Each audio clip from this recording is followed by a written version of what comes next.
local people, local news and events,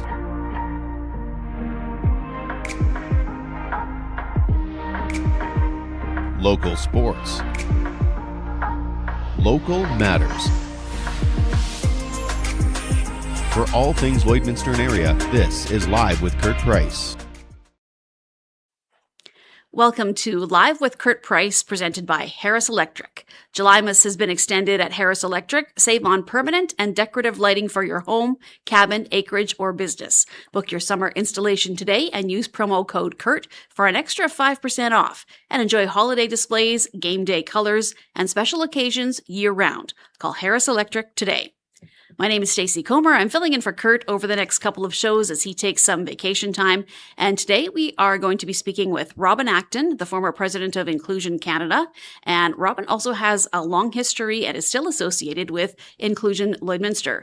And joining Robin is Glenys Reeves-Gibbs, who is a local health advocate.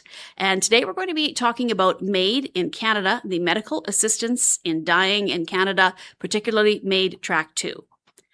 Now, we are also launching Meals in the Fields today for 2026. Once again, you can nominate a farmer on the Live with Kurt Price Facebook page to win a meal delivered right to the field this harvest season. The first meal in the field in memory of Gary Malka will be delivered September 3rd. So as the farmers get their equipment ready to roll, we want you to get ready to nominate a local farmer. Once again, there will be a delicious hot roast beef lunch delivered to the field with that great tasting roast beef from Diamond 7 Meats, some great salads, buns, and desserts from Sobeys, and some cold water from Harris Electric. We also want to thank Farm Credit Canada, 6 Strong Agronomy, Asset Link, and Bradley Airspray for their help getting those nominations in. Running for Shelter returns September 27th at Bud Miller Park, and registration is now open at raceroster.com. The run will also feature a barbecue and entertainment, and this year there are also many different incentives. Michael Davison is the chair of the Men's Shelter Board, and he told us anyone that raises $1,000 or more will be entered to win the grand prize. 2 nights in Canmore? Yes. 2 nights. So in Canmore, they opened a Nordic spa at Everwild is the name of the spa. Yeah. It's one of the hotels. So you get entered into a draw to win this experience at Everwild in Canmore. So that's when you hit the $1,000. So the Marsden Fall Street Festival runs August 29th to the Main Street in Marsden. Once again, this year there is a car and semi show, great entertainment, including Kenny Mack and Ernestine Hatpin, bouncy castles, a train ride, great food, and of course, plenty of great vendors at the outdoor market. There is also plenty of great prizes, face painting, balloon twisting, and more. The deadline is tomorrow to get your back-to-school wish list in for the Pack Your Backpack, presented by Live with Kurt Price, Harris Electric, SwiftNet.ca, and Spiros Restaurant. Students of all ages and teachers can send their wish list to livewithkurtprice@gmail.com.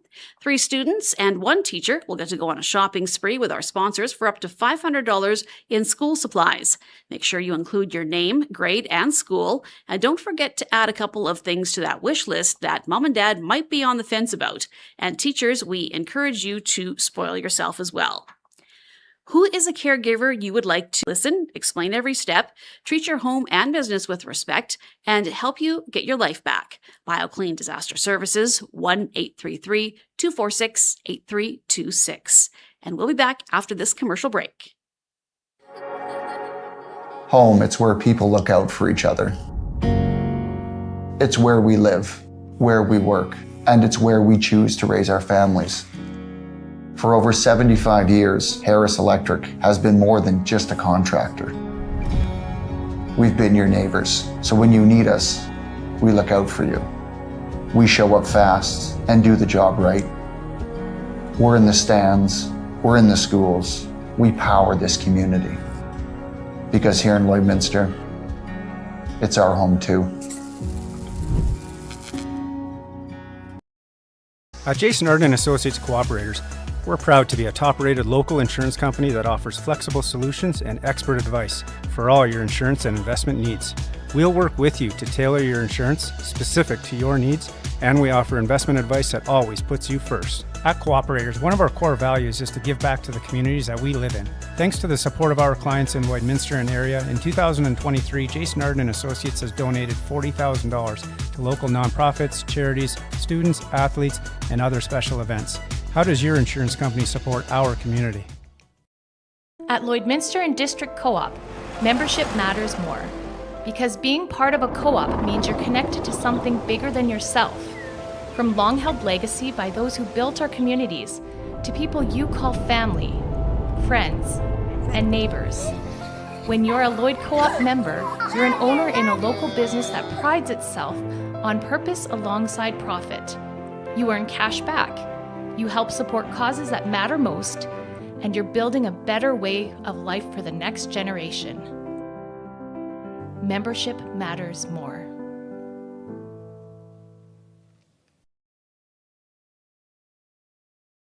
Summer is here, and that means campouts, cookouts, backyard barbecues, and bacon breakfast.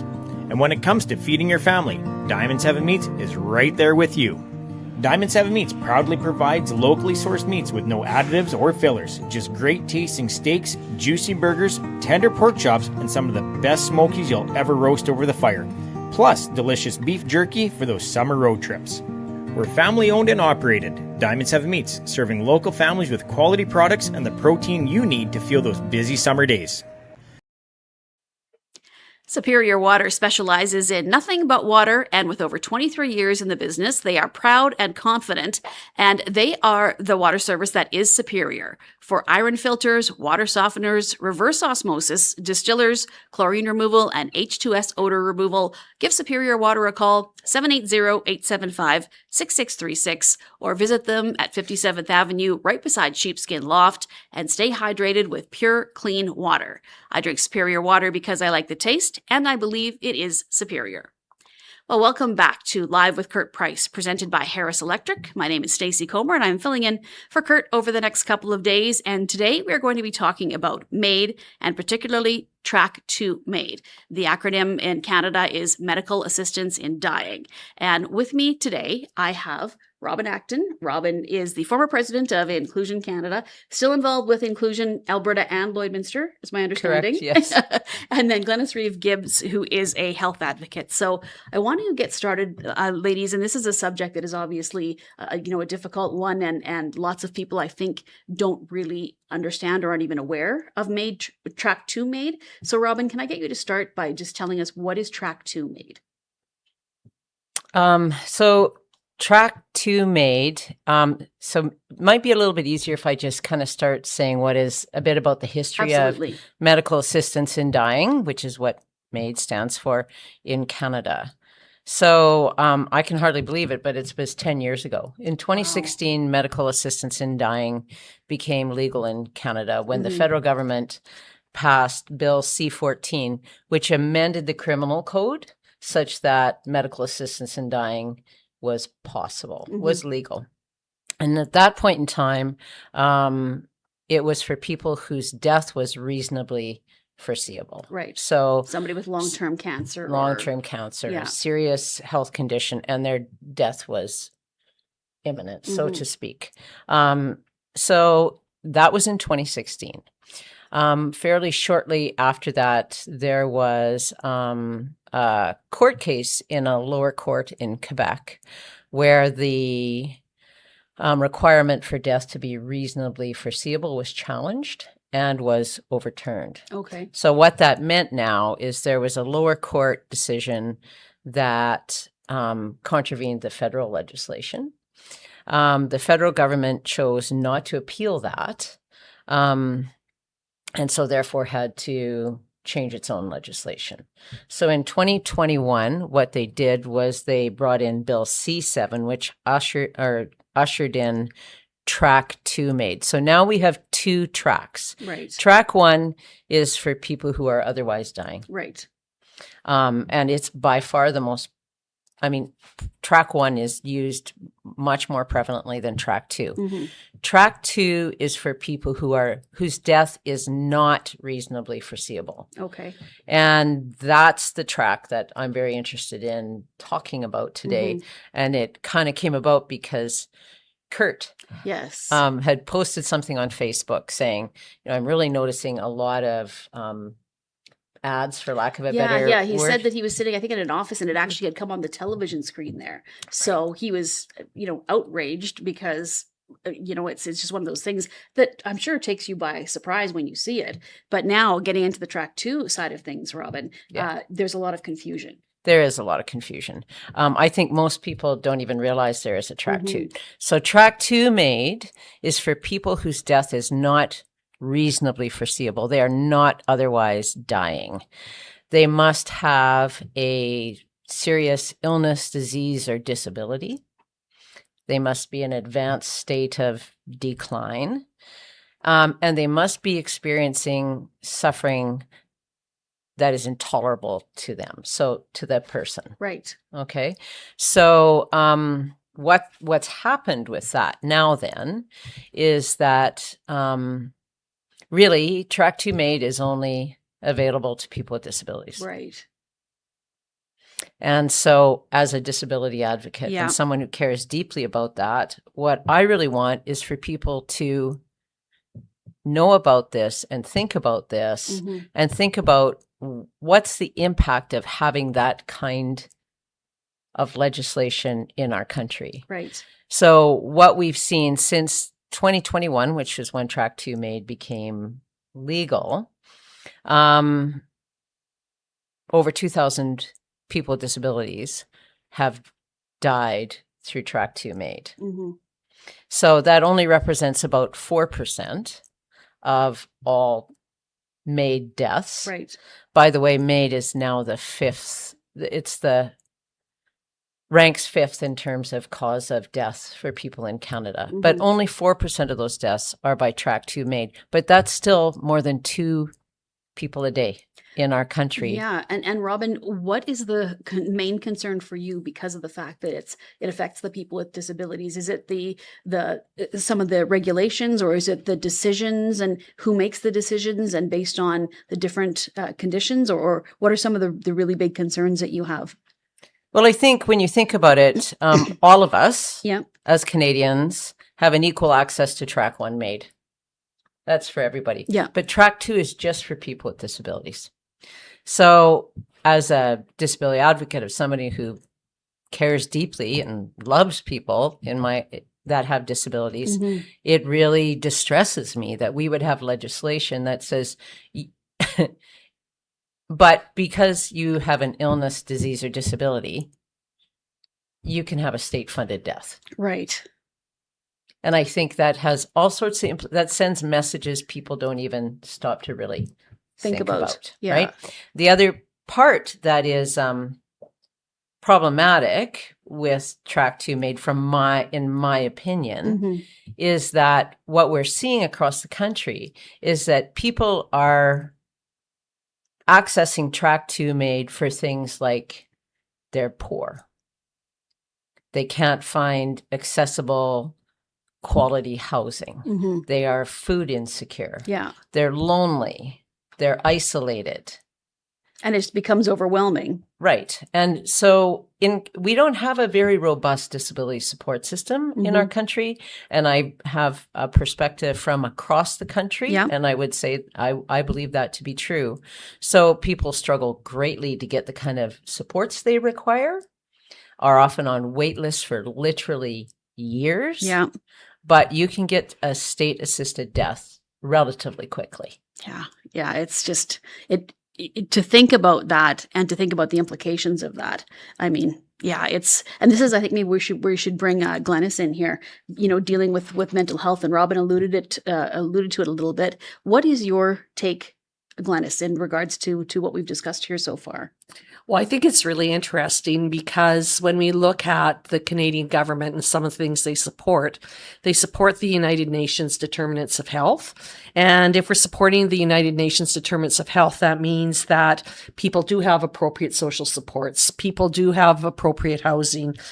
People aren't lonely, that there are things and ways that we prevent that within our communities, and that they do have food security. So it's very interesting to me that from a health perspective, if we're living up to those determinants of health, that shouldn't be even, people shouldn't even need to think about that as an option, because they're getting what they need. And so, But obviously that's not the case. no, exactly. So I think it's really interesting, because when I did my research before I came, because I'm not as researched on the whole MAID Track 2 as Robin is, but I looked at it from a health equity perspective. It's like, well, on one hand, we're being told that this is what we should expect. Everyone, no matter what our abilities are, this is what we should expect to be able to live a healthy life. And we know that where we're born, live, learn, work, and play, that affects us, right? But yet we've done something totally different. So to me, it's like, where should our supports be going? Our supports should be going so everyone has a fulfilling life. And to me, it's all about connectedness. And what needs to change, Glenys, to get that started? Because it should be, like you said, it seems simple. We should all have this, but how do you, is it advocating, or what needs to happen? Well, advocacy for sure is a huge piece of it. And I think people's understanding on what makes life fulfilling for other people. I was saying before we started that there's been a lot of research in the UK around loneliness, and they actually have a project in which they're doing different things within their country to try to prevent it. And they're seeing such a change in people's mental health overall. Lots of the conditions that Robin's talking about are really changing. And so I think it's just really becoming aware and looking at our communities and how we can do things differently to ensure everyone's included and everyone has a good quality of life. I think it's also interesting, and Robin has it, when we look at actually who is being affected by Track 2 MAID, it's pretty interesting when we look at those demographics. Yeah. There's women are disproportionately represented in the statistics of those who access Track 2 MAID. I already mentioned people living in poverty. They have low incomes, often self-identify as Indigenous, are living in long-term care, possibly unable to access supports. And so the loneliness, isolations, and they often report that they perceive themselves as a burden and unwanted. Right. So what's interesting to me is medical assistance in dying in Canada is considered a health intervention. Yeah. But all those But you just listed categories are much more, aren't necessarily what we otherwise would consider a health related idea. So I think it really, as Canadians, as members of our community, behooves us to start to think about what does it say when we've said this group of people can access death. Right. Even though their death is not reasonably foreseeable. And that part's really important to me. I want people to know I am not talking about the MAID cancer Track patients 1. and This is about people who are not otherwise dying. Right. And they are getting access to Track 2. They are getting access to Track 2. Yeah. Okay, well, we're going to have this discussion will continue. We're going to take a short commercial break, and then we'll be right back. I'm Brian Zinchuk of PipelineOnline.ca.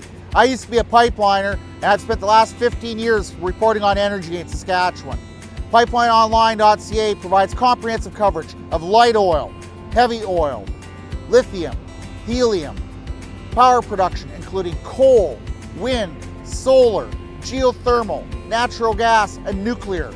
There's a lot happening in Saskatchewan's energy sector, and Pipeline Online is there for all of it. No one else comes even close. A good night's sleep starts with the right mattress, and you'll find a great selection at Border City Furniture. From plush to firm and everything in between, we carry quality mattresses to fit your comfort level and budget. Looking at a new bedroom set? Pair it with a new mattress. Updating your guest room? Start with a new mattress. Just tired of waking up sore? It might be time for a new mattress. And while you're here, browse our selection of sectionals, sofa sets, dining furniture, and recliners. For better sleep and quality Canadian-made furniture, visit Border City Furniture, your locally owned furniture store in downtown Lloydminster. How can you help support the oil and gas industry and jobs in Western Canada? The answer is closer than you think. Sell your scrap metals to PWM Steel. PWM sells scrap iron to Evraz, located in Regina. Evraz's #1 customer is the energy sector, building pipes and plates for the oil and gas industry. PWM Steel is your locally owned metal recycler and steel service center in the area. Plus, they're a strong supporter of the community. PWM Steel, your top steel supplier for Alberta and Saskatchewan for 40 years. It's more than just taxes at L&A CPA. Assurance, accounting, retirement planning, estate planning, business consulting, financial consulting, farm program support, and bookkeeping. But yes, there is always taxes. The team at L&A CPA is committed to helping you achieve your best results and will be there to assist you every step of the way. L&A CPA, with offices in Provost, Vermilion, and Lloydminster. Thinking about moving but waiting for your home to sell? You may not have to. At Wellings, your next chapter doesn't need to wait for a sold sign. Move into Wellings of Lloydminster this summer and save up to $6,000 while your home sale is underway. You'll have the comfort of knowing that your new home is ready when you are. Why put your life on hold? Wellings is the right move right now. Visit wellingsoflloydminster.com for more details.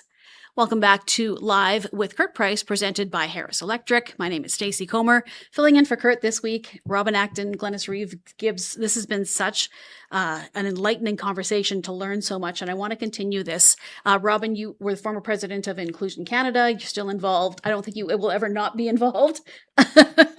And probably not. Yeah. And Glenys, excuse me, you are a health advocate.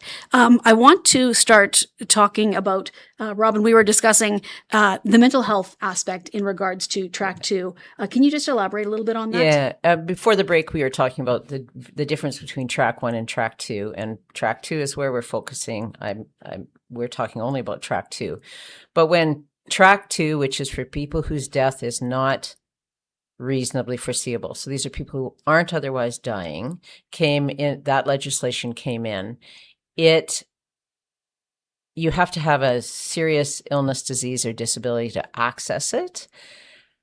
But to date, people whose sole underlying condition is a mental illness are not eligible for Track 2 MAID.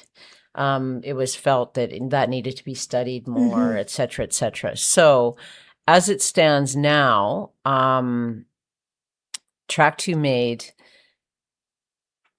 will be eligible for people whose sole underlying condition is a mental illness in March of 2027.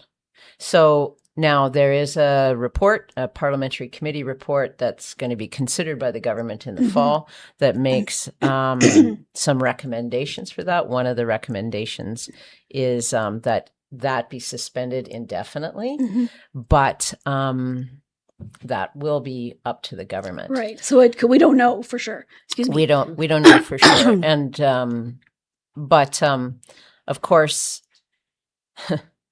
that too is very challenging. Many people who live in the life conditions we talked about before that are causing them to access Track 2 MAID often have a coexisting mental illness. So it's quite distressing for me that where people can't seem to access mental health supports very easily in this country. But MAID is going to be something where that be much easier almost. Yeah. And the challenge with MAID for mental illness is actually trying to distinguish between a request for death and suicidality. And there's a struggle with how do you determine that? And so it's interesting to me that we put a lot of resources into suicide prevention, as I totally think we should. And it should be, is seen as a tragedy for the person, the family, the community. everybody. But now we're going to look at Track 2 MAID. Yeah, it doesn't really make sense when you look at it this way. Robin, what is happening with Alberta, with the province of Alberta and Track 2? And especially, we've talked about Lloydminster being such a unique city where half Alberta, half Saskatchewan, and so different rules. If you can maybe get into a little bit about what the Alberta government is looking well, the at. Alberta government passed legislation.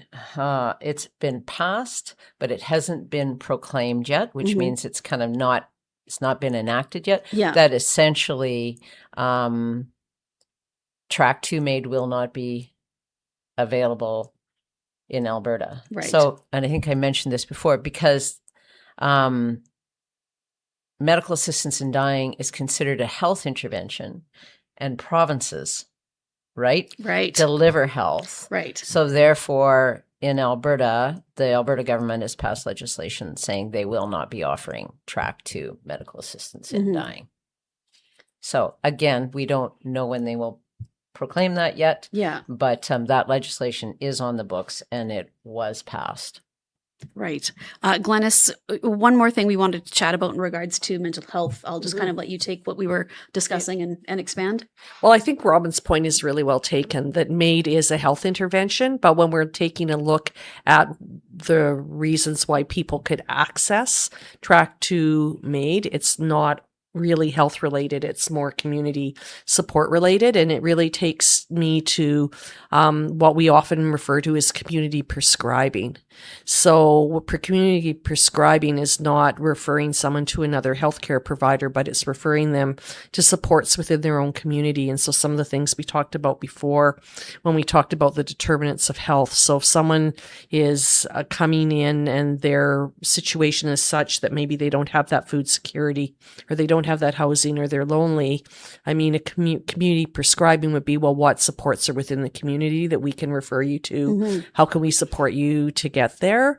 And as someone who works in the mental health field, I mean, we spend a lot of time and we work with people to try to assist them through that process and other processes to be able to deal with some of the things they're having to deal with on a day-to-day basis. And so I just sometimes sort of feel like there's a misfit for all of this. And a piece is missing in connecting the two. Absolutely. Yeah. Absolutely. What can people do, regular citizens who are opposed to this? Do they start with politicians? Is it local politicians? Is it provincial? Is it federal? Is it all of the above? Or what can people do who are opposed to Track 2? Well, I'll maybe start and then Rob. I think the first thing is people need to get educated. Yeah. Because, I mean, I think most people, if you ask them about MAID, they wouldn't even understand that there's a Track 1 and a Track 2. And as Robin has said numerous times, I mean, Track 1 makes a lot of sense, but Track 2 is a little muddied. And so I think that's the first thing, is people need to educate themselves on what it actually means. Yeah. Yeah. My motivation for being here today is so that people learn and start to think about this, because it affects all of us. Yeah. We don't think it does until there's a moment where you're like, yes. And for me, even if we had the best support system going, which we absolutely do not, my position is we still have identified one group of people who somehow their suffering is different. Well, it's not, we all suffer. Yeah. From one, that's part of the human experience from one to, and I'm not trying to belittle that, but what I'm saying is what's happened with having Track 2 MAID for people with disabilities is somehow their suffering is seen to be something that can be alleviated with medical assistance in dying. Right. Instead of the support that they need. Right. And so I still think, when you think about it, one marginalized group has access to this. Yeah. And if we would have picked another marginalized group, there would be horror. Outrage. Yeah. So we need to, as citizens we need to get educated about this and try to, and if we don't agree with it, let our legislators know. Talk to their politicians, talk to your neighbors. What we've found at Inclusion Canada, and it's, you've said it before, most people don't even know Track 2 exists. Yeah. So it's a big deal. It's changing the landscape a bit of our communities and our country. And I think as informed citizens, we should have a say in what we think that should be. Yeah, absolutely. Glenys, do you have anything more to add? Well, I just think that, I mean, in Canada, we like to talk about equity for all. And I think that when we target a particular group, I'm not quite sure that we're living up to what our values are as Canadians. Yeah. Robin. Well said. Well said. Thank you. Robin, before we wrap up, maybe is there anything else that, there is, this is such a big issue and it's hard to put it into, half an hour and to talk about everything that we want to discuss. But education, as you said, is the big thing. Is there anything else that maybe missed today that you'd like to discuss? It's a big topic. I think we've hit the big points. And if what we've done is, if people think, oh, I need to do a little bit more research on that, there's multiple perspectives on this. So, I mean, people need to employ their critical thinking skills, not just accept what's written, do a little bit of research and get informed about what this means for us. So start with that, start with getting informed. And then if you want to take it to the next step and Absolutely. talk to the politicians and legislators and see where you go from there. So, okay. Well, thank you so much for joining me today. This has been a great conversation. I learned a lot too. And so hopefully the viewers and listeners have as well. So thank you, ladies, for taking the time to join me today. Thanks for having us, Stacey. Yeah. Thanks very much, Stacey. And I will be back tomorrow, one more day, filling in for Kurt on Live with Kurt Price. Thanks so much for joining us today.